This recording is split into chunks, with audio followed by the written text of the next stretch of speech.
నమస్తే. Welcome to Adiprabha. నేను లక్ష్మి.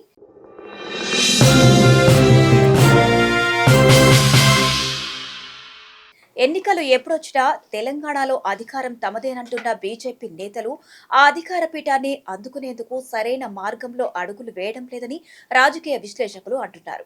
తెలంగాణలో అధికారమే లక్ష్యంగా పక్కా ప్రణాళికతో ముందుకు సాగాల్సిన సమయంలోనూ ఎవరికి వారే అన్నట్లు ముందుకు సాగడం పట్ల విమర్శలు వెల్లువెత్తుతున్నాయి. ఇలాంటి పరిస్థితుల్లో క్షేత్రస్థాయిలో పట్టు సాధించడం కమలదళానికి అతిపెద్ద సవాలుగా మారుతుందని వారు చెబుతున్నారు. తెలంగాణ అసెంబ్లీ ఎన్నికల్లో వచ్చిన ఫలితాలకు భిన్నంగా లోక్సభ ఎన్నికల్లో ప్రజలు బీజేపీకి అనుకూల ఫలితాలనిచ్చినప్పటికీ ప్రజల్లోకి బలంగా చొచ్చుకుపోలేకపోవడం ఆ పార్టీ అభివృద్ధికి ఆటంకంగా మారిందని వారు విశ్లేషిస్తున్నారు. తెలంగాణలో పాగా వేసేందుకు అనేక అవకాశాలు కళ్లెదుటే కనిపిస్తున్నా ఆయా అవకాశాలను సమర్థవంతంగా వినియోగించుకోవడంలో కాషాయ పార్టీ వెనకబడుతోందని వారు అభిప్రాయం వ్యక్తం చేస్తున్నారు.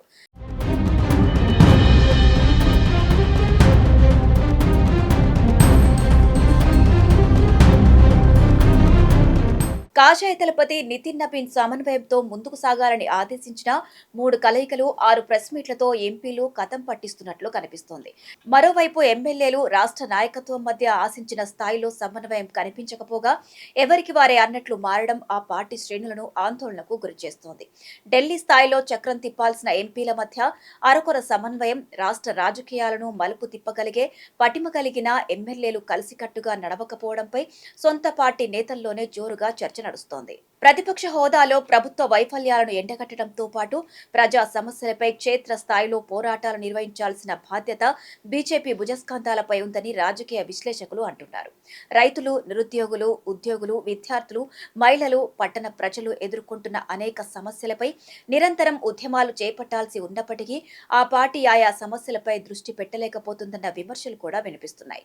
ప్రతి నియోజకవర్గంలో స్థానిక సమస్యలను గుర్తించి వాటి పరిష్కారానికి పార్టీ నేతలు, కార్యకర్తలు కలిసి ప్రజలను సమీకరించి పోరాడాల్సి ఉండగా ఈ విషయంలో బీజేపీ ఆశించిన స్థాయిలో చొరవ చూపడం లేదన్న అభిప్రాయం సర్వత్రా వ్యక్తమవుతోంది. ప్రభుత్వంపై విమర్శలు చేయడం, ప్రెస్ మీట్లు పెట్టడం వాటికే పరిమితమైపోతే ప్రజల్లో పార్టీకి బలం పెరగదని రాజకీయ విశ్లేషకులు సూచిస్తున్నారు.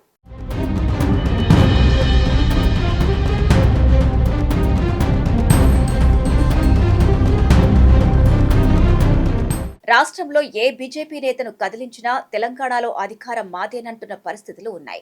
అయితే ఆ పార్టీకి ప్రజల్లో బలమున్న క్షేత్ర స్థాయిలో కార్యాచరణ లేకపోవడం కాషాయ శ్రేణులను కలవరపాటు గురిచేస్తోంది. ముఖ్యంగా గత లోక్సభ ఎన్నికల్లో ఆ పార్టీకి లభించిన మద్దతు తెలంగాణలో పార్టీ బలాన్ని చాటింది. 17 స్థానాలకు గాను 8 స్థానాలు గెలుచుకున్న బీజేపీ 35.19% ఓట్ల వాటాను 77.44 లక్షలకు పైగా ఓట్లను సాధించింది. కాంగ్రెస్, బీజేపీ మధ్య ఓట్ల వ్యత్యాసం కేవలం 5% లోపే ఉండగా బీఆర్ఎస్ 16.62% పడిపోయింది. మల్కాజ్గిరి, కరీంనగర్, మహబూబ్ నగర్, నిజామాబాద్, పెద్దపల్లి, చేవెళ్ల తదితర స్థానాల్లో లక్షకు పైగా మెజారిటీ సాధించి ఆ పార్టీ అభ్యర్థులు విజయకేతనం ఎగరవేశారు. గెలిచిన 8 లోక్సభ స్థానాల పరిధిలోని 56 అసెంబ్లీ నియోజకవర్గాల్లో వారు ఫోకస్ పెట్టినా దాదాపు అన్ని స్థానాల్లో బలమైన పోటీనిచ్చే అవకాశాలున్నాయి. అయితే ఆ దిశగా అడుగులు వేయకుండా కేవలం ప్రెస్ మీట్లు, ప్రభుత్వాలపై విమర్శలకు పరిమితం కావడంతో పార్టీ శ్రేణులు సైతం నిరుత్సాహంలో ఉన్నట్లు కనిపిస్తోంది. ఉత్తర తెలంగాణలో ఆదిలాబాద్, కరీంనగర్, నిజామాబాద్, మెదక్, దక్షిణ తెలంగాణలో మహబూబ్ నగర్, హైదరాబాద్ పరిసర ప్రాంతాలైన మల్కాజ్గిరి, సికింద్రాబాద్, చేవెళ్ల లోక్సభ స్థానాల పరిధిలోని అసెంబ్లీ నియోజకవర్గాల్లో పార్టీ బలాన్ని మరింత పటిష్టం చేసుకుంటే లోక్సభ ఎన్నికల్లో గెలుపు గాలివాటం కాదన్న భావన ప్రజల మనసుల్లోకి వస్తుందని, ఆ ఎన్నికల్లో వచ్చిన ఊపును అసెంబ్లీ స్థాయిలో రాజకీయ బలంగా మార్చుకునే అవకాశం ఉంటుందని విశ్లేషకులు అంటున్నారు.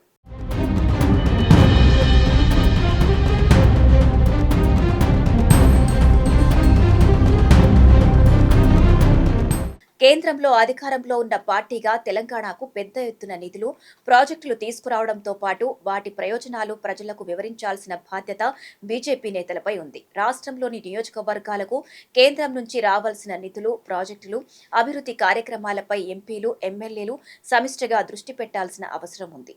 కేంద్రం నుంచి ఏం తీసుకొచ్చాం, రాష్ట్రానికి ఏం చేశామన్న అంశాలను ప్రజల్లోకి తీసుకువెళ్లడంలోనూ చురుకుదనం అవసరం. కేంద్ర ప్రభుత్వ పథకాల అమలు, వాటి ద్వారా లబ్ధి పొందుతున్న ప్రజల వివరాలను ప్రజలకు చేరవేయడంలోనూ పార్టీ నేతలు కలిసి పనిచేయాల్సి ఉంది. కానీ ఈ విషయంలోనూ నేతల మధ్య సమన్వయం కొరవడుతుందన్న విమర్శలు గట్టిగా వినిపిస్తున్నాయి. అయితే తెలంగాణలో బీజేపీకి బలమైన భావోద్వేగ అనుబంధాన్ని పెంచుకునే అవకాశమున్న ప్రాంతాల్లో భద్రాచలం ఒకటి. దక్షిణ అయోధ్యగా పేరున్న భద్రాచలం అభివృద్ధిని ఆధ్యాత్మిక పర్యాటక కోణంలో అభివృద్ధి చేస్తామంటున్న ప్రకటనలకే పరిమితమవుతున్నాయి. దాన్ని కార్యాచరణ దిశగా ముందుకు తీసుకువెళ్లడంతో పాటు కేంద్ర సహకారంతో చేపట్టే కార్యక్రమాలను ప్రజల్లోకి తీసుకువెళ్లేందుకు విస్తృత అవకాశమున్న భద్రాచలం రామయ్య సెంటిమెంట్ ను బలపరిచే కార్యక్రమాలను తీసుకోవడంలోనూ బీజేపీ వెనకబడుతోందన్న విమర్శలు రాములోరి భక్తుల నుంచి వినిపిస్తున్నాయి. భద్రాచలం పట్టణంతో పాటు రామాలయ అభివృద్ధికి పెద్ద ఎత్తున కార్యక్రమాల కోసం ఉద్యమంగా ముందుకు సాగితే బీజేపీకి రాజకీయంగా మరింత ప్రయోజనం చేకూరేదన్న అభిప్రాయం సర్వత్రా వినిపిస్తోంది. అయితే ఈ అంశాన్ని కూడా బీజేపీ పూర్తి స్థాయిలో రాజకీయంగా వినియోగించలేకపోతుందన్న చర్చ కూడా నడుస్తోంది.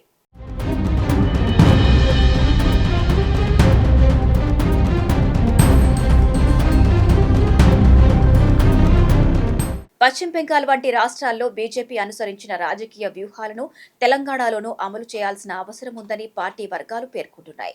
కేవలం ప్రెస్ మీట్లు, విమర్శలకు పరిమితం కాకుండా గ్రామ స్థాయి నుంచి రాష్ట్ర స్థాయి వరకు ప్రజా ఉద్యమాలను నిర్మించాలని రాజకీయ విశ్లేషకులు సూచిస్తున్నారు. ప్రభుత్వంపై ప్రజల్లో వ్యతిరేకత ఉన్న ప్రతి అంశాన్ని గుర్తించి దానిపై నిరంతరం పోరాటం చేయాలని వారు సూచిస్తున్నారు. సమస్య వచ్చినప్పుడు మాత్రమే స్పందించే విధానం కాకుండా ప్రజల మధ్య నిరంతరం ఉండే రాజకీయ కార్యాచరణ అవసరమని పార్టీ నేతలు, కార్యకర్తలు సైతం అభిప్రాయపడుతున్నారు. బెంగాల్ తరహా విధానాలకు తెలంగాణ ప్రజల చైతన్యానికి మధ్య చాలా వ్యత్యాసం ఉంటుందని, ఎలాంటి కార్యాచరణ లేకుండా అధికారం కోసం కలలు కనడం మంచిది కాదన్న అభిప్రాయం సర్వత్రా వ్యక్తమవుతుంది. తెలంగాణలో బీజేపీకి ఉన్న ఎంపీలు, ఎమ్మెల్యేలు, ముఖ్య నేతలు వ్యక్తిగత రాజకీయాలకు అతీతంగా పార్టీ భవిష్యత్తును దృష్టిలో పెట్టుకుని సమన్వయంతో ముందుకు సాగాల్సిన అవసరం ఉంది. నియోజకవర్గాలకే పరిమితం కాకుండా రాష్ట్ర వ్యాప్తంగా ఒకే కార్యాచరణతో ప్రజల్లోకి వెళ్లాలి. ప్రతి సమస్యపై పార్టీ మొత్తం ఒకే గొంతుకతో స్పందించే పరిస్థితి రావాలి. నాయకుల మధ్య సమన్వయం పెరిగి క్షేత్రస్థాయిలో కార్యకర్తలు నిరంతరం ప్రజల మధ్య ఉంటేనే బీజేపీ ప్రత్యామ్నాయ శక్తిగా ఎదిగే అవకాశం ఉంటుంది. తెలంగాణలో కాంగ్రెస్ ప్రభుత్వంపై ప్రజల్లో వ్యతిరేకత ఏర్పడే ప్రతి అంశాన్ని రాజకీయంగా మలుచుకోవడంతో పాటు ప్రజలకు ప్రత్యామ్నాయంగా తామేం చేస్తామన్న స్పష్టతను బీజేపీ చూపించాల్సిన అవసరం ఎంతైనా ఉంది. కేంద్ర పథకాలు, నిధులు, అభివృద్ధి కార్యక్రమాలను ప్రచారం చేయడం మాత్రమే కాకుండా స్థానిక సమస్యల పరిష్కారానికి ప్రత్యక్షంగా రంగంలోకి దిగాలి. భారీ స్థాయి ఉద్యమాలు, నిరంతర ప్రజా సంబంధాలు, నాయకుల మధ్య సమన్వయం, బలమైన నియోజకవర్గ వ్యవస్థ ఇవన్నీ కలిసొచ్చినప్పుడే తెలంగాణలో కమలం అధికార దిశగా బలంగా అడుగులు వేయగలదన్న అభిప్రాయం వ్యక్తమవుతుంది. మరి తెలంగాణ కాషాయ పార్టీ శ్రేణులు ఆ దిశగా కలిసికట్టుగా ముందుకు సాగుతాయా, ఊహలకే పరిమితమవుతాయా అనేది వేచి చూడాల్సిందే. ఇలాంటి మరిన్ని ఇంట్రెస్టింగ్ అప్డేట్స్ కోసం మా ఛానల్ ని ఫాలో అవ్వండి. Keep watching Andhraprabha.